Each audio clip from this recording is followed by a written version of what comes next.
اعوذ باللہ من الشیطان الرجیم بسم اللہ الرحمن الرحیم قل انما حرم ربی الفواحش ما ظہر منها وما بطن، کہہ دیجئے کہ میرے رب نے تو حرام قرار دیا ہے بے حیائی کی باتوں کو، خواہ وہ اعلانیہ ہوں اور خواہ چھپی ہوئی ہوں، بے حیائی خواہ چھپی ہوئی ہو وہ بھی اللہ تعالیٰ کو پسند نہیں ہے، وہ بھی حرام ہے۔ والاسم، اور گناہ کو حرام کیا ہے، والبغی، اور ناحق زیادتی کرنا کسی دوسرے پر بغیر الحق، وان تشرکوا باللہ ما لم ينزل بہ سلطانہ، اور اس کو حرام ٹھہرایا ہے کہ تم اللہ کے ساتھ شریک ٹھہراؤ کسی ایسی چیز کو جس کے لیے اس نے کوئی سند نہیں اتاری ہے،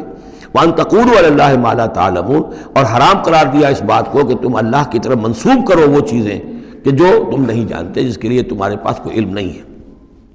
وَلِكُلِّ أُمَّةٍ أَجَلٌ، ہر قوم کے لیے، ہر امت کے لیے ایک وقت معین ہے، یعنی جب بھی کبھی کوئی رسول ہم بھیجتے رہے ہیں تو ایک مدت ہوتی ہے، اس وقت تک اس کو مہلت ہوتی ہے قوم کو کہ وہ رسول کی دعوت سے استفادہ کر لے اور اپنے دلوں کو، اپنے باطن کو منور کر لے، صحیح راستے پر آ جائے۔ اس سے پہلے عذاب نہیں آئے گا،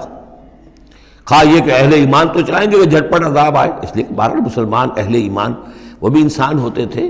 چکی کے دو پاٹوں کے درمیان پس رہے تھے تو کبھی کبھی خیال آ جاتا تھا کہ اب اللہ تعالیٰ کیوں انہیں اتنی ڈھیل دے رہا ہے، یا ابو جہل کو اتنی ڈھیل کیوں دے دی ہے کہ اس نے حضرت سمیہ رضی اللہ تعالیٰ عنہ کے ساتھ یہ سلوک کیا، ابو جہل کو کیوں اتنی ڈھیل دے دی ہے کہ اس نے حضرت یاسر کو شہید کر دیا رضی اللہ تعالیٰ عنہ۔ لیکن یہ خیال تمہارا اپنی جگہ ہے، ہماری حکمت اپنی ہے۔ ہماری حکمت کیا ہے کہ جب رسول ہم نے بھیجا اس قوم کے لیے ایک اجل معین کر دی، اس اجل سے پہلے عذاب آئے گا نہیں، ہاں جب وہ اجل آ جائے گی پھر وہ رکے گا نہیں، اس کے اندر اندر معاملہ انہیں طے کرنا ہے، ادھر یا ادھر۔ وَلِكُلِّ أُمَّةٍ أَجَلٌ، یہ ہم پڑھ چکے سورہ نام میں کہ اگر میرے پاس ہوتی وہ شے، میرے اختیار میں ہوتی کہ جو تم جلدی مچا رہے ہو تو کبھی کا میرا اور تمہارے درمیان قصہ جو ہے چکایا جا چکا ہوتا۔ فَإِذَا جَاءَ أَجَلُهُمْ، لیکن جب ان کی اجل آ جائے گی، لَا يَسْتَأْخِرُونَ سَاعَةً وَلَا يَسْتَقْدِمُونَ، نہ تو وہ اس کو مؤخر کر سکیں گے ایک گھڑی بھی، اور نہ ہی اس سے کھسک سکیں گے، سرک سکیں گے آگے کی طرف۔ یا بنی آدم اما یاتینکم رسل، اب یہ وہی آیت آ گئی جو سورہ بقرہ میں بھی آئی تھی، فاما یاتینکم منی ھدی فمن تبع ھدایا فلا خوف علیہم ولا هم یحزنون والذین کفروا وکذبوا بآیاتنا اولئک اصحاب النار هم فیہا خالدون۔ یا بنی آدم اما یاتینکم رسل منکم، اے بنی آدم جب بھی تمہارے پاس آئیں گے رسول تم ہی میں سے ہوں گے، تم میں سے تمہاری قوم کے لوگ ہوں گے، یقصون علیکم آیاتی، جو تمہیں میری آیات سنائیں گے، فمن اتقی واصلح، تو جو بھی تقوی کی روش اختیار کرے گا اور اصلاح کر لے گا اور نیکی کی روش اختیار کرے گا، فلا خوف علیہم ولا هم یحزنون، ان کے لیے نہ کوئی خوف ہوگا اور نہ وہ کسی حزن سے دوچار ہوں گے۔ والذین کذبوا بآیاتنا واستکبروا عنہا، اور جو ہماری آیات کو جھٹلائیں گے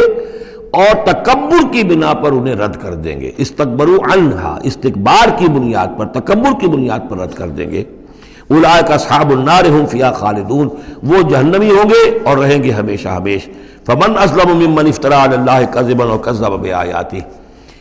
پھر وہ اس شخص سے بڑھ کر ظالم اور کون ہوگا جو اللہ کی طرف کوئی غلط بات منسوب کرے، افتراء کرے اللہ کی طرف، اور یا اللہ کی آیات کو جھٹلائے، یہ دونوں ہم وزن ہیں۔ اولئک ینالہم نصیبہم من الکتاب، ان کو جو بھی دنیا میں رزق وغیرہ کا معاملہ ہے وہ تو ان کو مل جائے گا، یہاں دنیا میں تو ہم نے یہ سورہ بنی اسرائیل میں مضمون آئے گا، اب کوئی شخص کفر کرے اللہ فوراً اس کی روزی روک لے اور ایک دن کے اندر اندر وہ یہ بھوک سے مر جائے، ایسا نہیں ہے۔ جو ہم نے یہاں پہ ان کے لیے لکھا ہوا ہے جو رزق ہے اس دنیا کے اندر وہ تو انہیں ملتا رہے گا، وہ رکتا نہیں ہے، انہیں اپنے اس نصیب میں سے حصہ مل جائے گا۔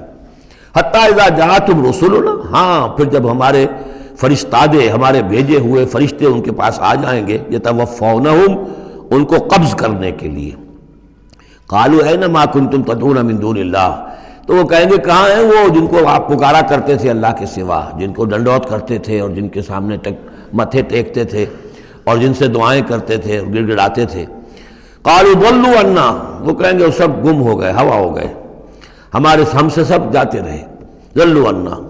وشہدوا علی انفسہم انہم کانوا کافرین، اور وہ خود اپنے خلاف یہ گواہی دیں گے کہ واقعتاً ہم تھے ناشکرے، ہم نے کفر کی روش اختیار کی۔ صدق اللہ العظیم۔